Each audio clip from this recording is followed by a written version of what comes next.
Assalamualaikum warahmatullahi wabarakatuh. Alhamdulillahirabbil alamin. Allahumma shalli ala nabiyyina Muhammad wa ala alihi wa ashabihi ajmain. Pemirsa semua yang dirahmati Allah, terima kasih masih bergabung di channel kami ini. Terima kasih setelah mensubscribe channel kami ini.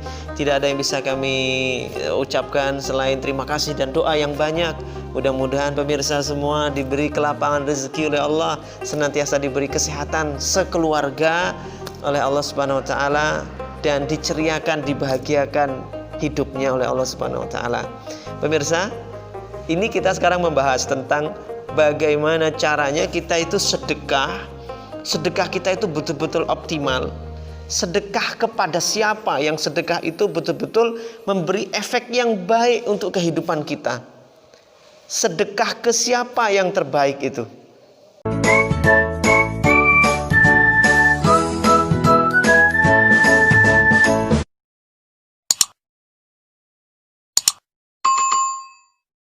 Urutan sedekah itu kepada siapa, dan poin pertama itu sedekah yang terpenting kepada siapa.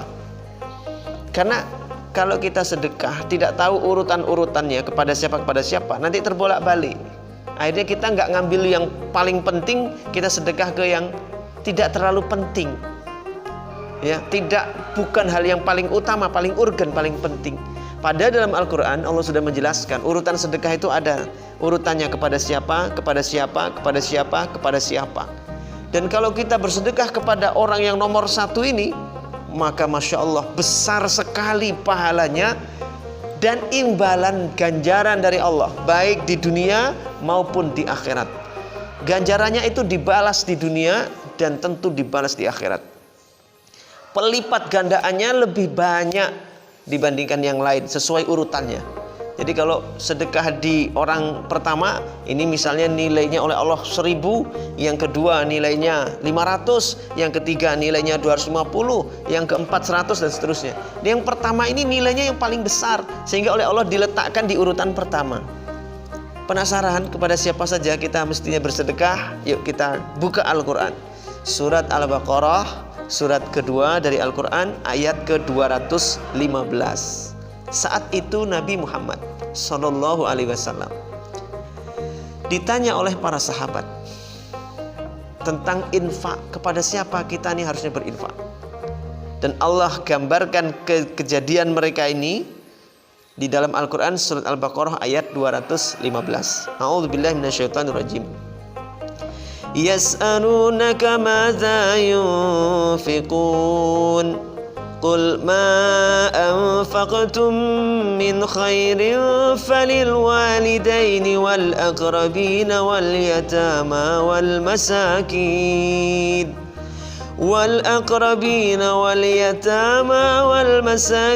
wa banis sabil wa ma taf'alu min khairin fa innallaha bihi alim. Yas'alunaka madza yunfiqun. Mereka bertanya kepadamu ya Rasulullah tentang apa yang harus mereka infakkan. Qul, jawablah, ma anfaqtum min khairin falil walidain. Apa saja yang kamu infakkan dari setiap kebaikan yang baik-baik itu, falil walidain. Nah, urutan pertama, falil walidain, untuk orang tua. Urutan pertama untuk orang tua. Wal aqrabin, dan kerabat. Akrobin, akrob, kerabat, karib kerabat, saudara-saudara. Itu urutan kedua. Wal yatama, dan anak-anak yatim. Anak-anak yatim ini urutan ketiga. Orang tua, kerabat, saudara, baru anak yatim. Wal masakini wa banis sabil. Masakin urutan keempat, orang miskin. Wa banis sabil, dan ibnus sabil. 5 urutannya. Pertama, falil walidaini wal aqrabina wal yatama wal masakini wa banis sabil. Pertama, walidain. Falil walidain, kepada orang tua. Sebelum kita ngasih orang kemana-mana, yang pertama dikasih itu orang tua. Walaupun orang tua kita itu kelihatannya nggak pernah minta, tapi pemberian kepada orang tua itu besar sekali pahalanya. Dan orang tua ini ada dua. Satu, orang tua yang mengandung, melahirkan, membesarkan kita, yaitu orang tua bapak ibu kita, ibu bapak kita. Kedua, orang tua yang mengajarkan ilmu pengetahuan, orang tua yang membimbing kita, mendidik kita hingga kita kenal Allah, kenal Rasulullah, hingga kita diantarkan ke surganya Allah SWT. Ini orang tua yang kedua. Siapa? Guru. Siapa? Guru. Jadi sedekah terbaik yang paling tinggi nilainya kepada orang tua dan kepada guru. Panjenengan gurunya siapa? Siapa guru yang sering menasihati jenengan, yang didik jenengan, yang bimbing jenengan, yang mengantarkan jenengan kenal kepada Allah, kenal kepada Rasulullah, kenal mana yang baik, mana yang buruk, dibimbing dalam agama sehingga bisa beribadah dengan baik, beribadah dengan benar, sehingga ditunjukkan jalan menuju surga. Itu guru yang jasanya besar sekali karena mengantarkan panjenengan menuju surganya Allah. Maka sedekah kepada guru seperti itu pahalanya besar sekali. Cash dibayar oleh Allah di dunia, diganti oleh Allah di akhirat. Jadi kepada guru itu, kepada orang tua dan kepada guru, ini yang pahalanya paling besar, tertinggi. Rasakan aja kalau sedekah ke guru dengan sedekah ke orang miskin, lain rasanya. Kita sedekah itu balasannya juga beda dari Allah, beda. Antum rasakan sendiri, praktek dulu ya, praktek dulu. Nanti rasakan sendiri. Dan kalau mau sedekah ke guru, jangan cerewet. Ini pesan saya, jangan cerewet, jangan banyak. Wow, guru, ustadz, saya mau titip infak untuk pembangunan, untuk beli semen, untuk beli ini. Gak usah. Udah, ustadz, ini ada hadiah, ada rezeki dari kami. Monggo ustadz bisa digunakan oleh ustadz untuk kegiatan dakwah ustadz, untuk ustadz. Ya, monggo ustadz, saya percaya sama ustadz, saya serahkan sepenuhnya kepada ustadz untuk menggunakan ini dengan di jalan yang baik, yang baik, yang saya percaya sama ustadz. Gitu, udah gitu aja. Ustadz, ini ada hadiah, ada titipan dari Allah, rezeki untuk kami, saya titipkan kepada ustadz, saya berikan kepada ustadz. Monggo ustadz silahkan dipergunakan untuk perjuangan dakwah ustadz. Udah, terserah. Nanti sama dia akan digunakan mungkin untuk bangun, mungkin untuk kegiatan dakwah dia mau nyumbang ke sana kemari, dia ada program dakwah ini itu, biar dia gunakan sesuai dengan kebutuhan dia. Tapi kalau banyak pesanan untuk ini, dia nggak bebas bergerak menggunakan uang itu. Apalagi kalau ada yang masuk ke perut, kemakan 100.000, 200.000 jadi haram. Tapi kalau sudah pasrahkan ke ustadz, nanti ada yang kemakan 50.000, 100.000, sudah halal. Dan yang dimakan ustadz tadi itu berkahnya luar biasa. Hartamu dimakan oleh gurumu, masuk ke perutnya, berkahnya luar biasa. Berkahnya, ilmumu juga jadi berkah. Dan ilmu yang berkah itu efeknya apa? Mengamalkan ilmunya diberkahi, dimudahkan juga oleh Allah. Ilmu yang kita dapatkan dari guru itu berkah, menambah keimanan, menambah dekat kepada Allah, dan menghadirkan apa? Sakinah di dalam hati. Kalau ilmu kok gak menambah ketenangan, ilmu kok gak menambah keimanan, ilmu kok gak mendidik kita menjadi akhlaknya jadi lebih baik, jangan-jangan ilmu itu gak barokah. Maka hati-hati. Nah kalau kita itu, makanya sedekah kepada guru itu yang terbaik. Ngasih makanan, ngasih beras ke guru, ngasih untuk kehidupan guru. Karena kadang guru itu sudah setengah mati, dia berjuang dakwah sana sini, dia sampai gak sempat mikirkan istrinya, gak mikirkan anaknya. Kadang ada yang karena dia kesibukannya ngajar ke sana, karena dibutuhkan umat, ngajar di sana, di sini, sana sini. Kadang dia gak sempat bisnis, yang lain sempat bisnis jadi pengusaha, dia gak bisa. Dia mau bisanya ngajar. Maka sebagai murid harus tahu diri dan bagaimana cara memuliakan guru. Memuliakan guru, bersedekah kepada guru, itu sama dengan bersedekah kepada orang tua sendiri.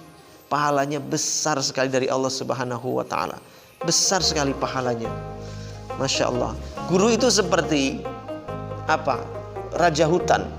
Hutan itu kalau ada raja rimbanya, ada harimaunya, orang itu mau sembarangan keluar masuk hutan takut. Ini terkenal, ini hutan ini ada macannya, ini ada raja rimbanya, raja hutannya. Para pemburu takut masuk keluar itu, takut diterkam sama macan, mereka takut. Hutan itu benar-benar berwibawa, ditakuti. Tapi kalau macan yang nggak ada, itu hutan sudah pemburu keluar masuk, penebang hutan keluar masuk, hancur itu hutan.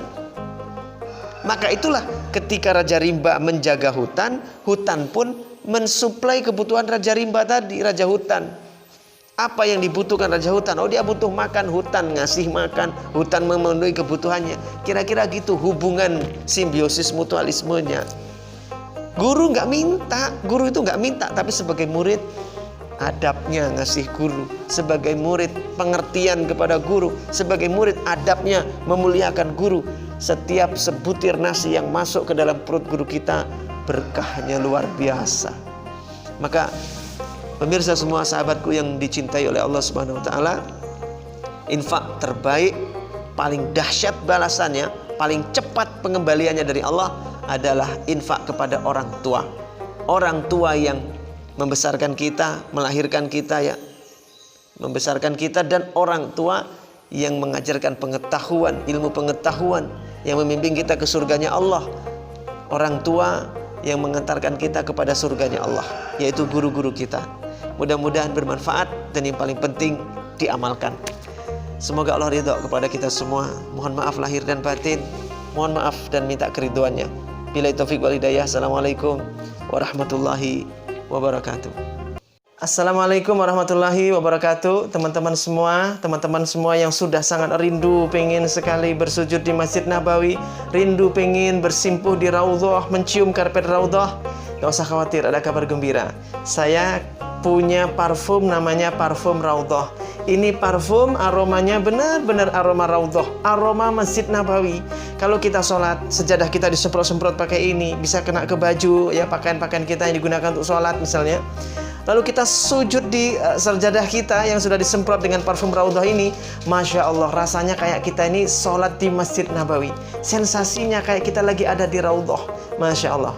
Ada dua pilihan, ini yang 250 mili dan ini ada yang 5 mili, yang kecil, yang praktis ya, bisa dibawa kemana-mana. Teman-teman yang berminat bisa catat nomor di bawah ini. Mudah-mudahan kita semua dimudahkan Allah untuk berangkat ke Raudhah, ke Masjid Nabawi. Assalamualaikum warahmatullahi wabarakatuh.